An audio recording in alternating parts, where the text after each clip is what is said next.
This channel does not promote any violent, harmful, or illegal activities. All content provided by this channel is meant for an educational purpose only. গতকাল প্রতিবাদের রাতে নক্কারজনক ঘটনার সাক্ষী থাকলো কোচবিহারের মাথাভাঙা। প্রতিবাদের জন্য আঁকা ছবি মুছে ফেলে প্রতিবাদীদের মারধরেরও অভিযোগ তৃণমূলের বিরুদ্ধে।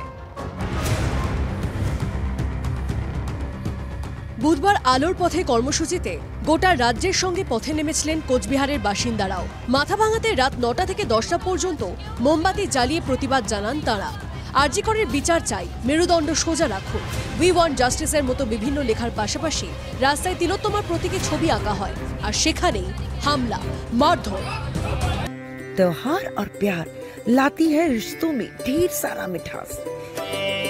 परंपरा वही, सोच नहीं। आदि मोहिनी मोहन कांजीलाल। অভিযোগ, প্রতিবাদীদের মোমবাতি নিভিয়ে দেয় তৃণমূলের লোকজন। প্রতিবাদীদের আঁকা ছবি, তিলোত্তমার নামও জল ঢেলে মুছে দিয়ে চুন লেপে দেওয়া হয়।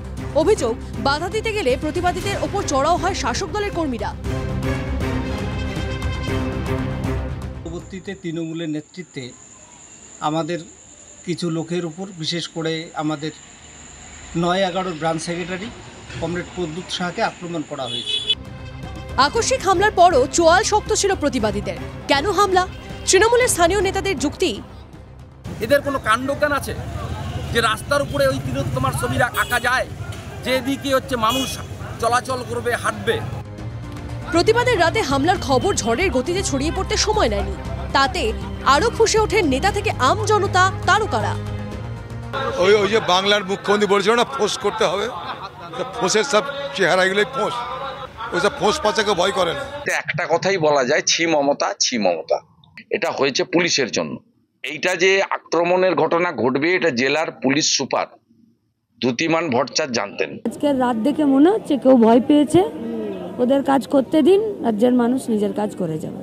কোনো রাষ্ট্র চায় না তার বিরুদ্ধে প্রতিবাদ, কিন্তু সেইগুলো করে আমার মনে হয় না আর কাউকে থামিয়ে রাখা যাবে। একটা ডেমোক্রেসিতে জনমতের থেকে তো গুন্ডাদের সংখ্যা বেশি হতে পারে না।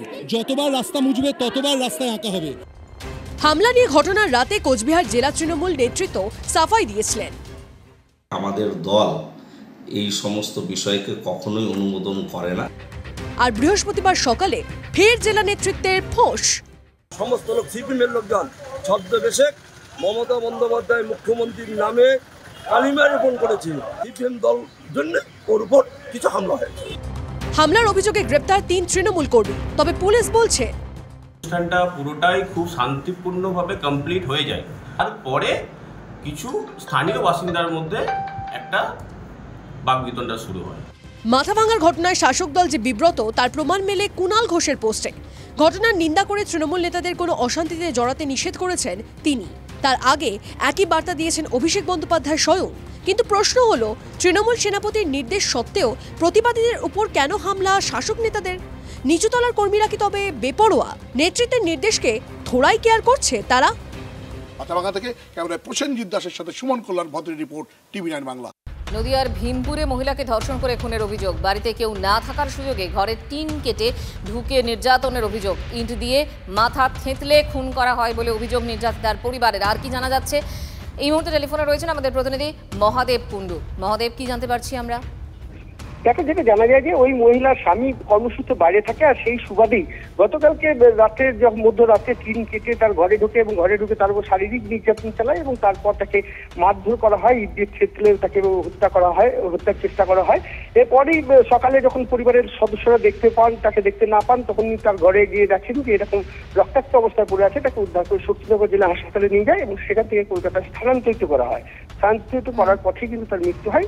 এই ঘটনায় একজনকে আটক করে জিজ্ঞাসাবাদ করছে ভীমপুর থানা। মহাদেব, আপাতত তোমাকে ধন্যবাদ। অর্থাৎ ধর্ষণের প্রমাণ লোপাট করতেই খুন করা হয়েছে, এমনটাই অভিযোগ সামনে আসছে।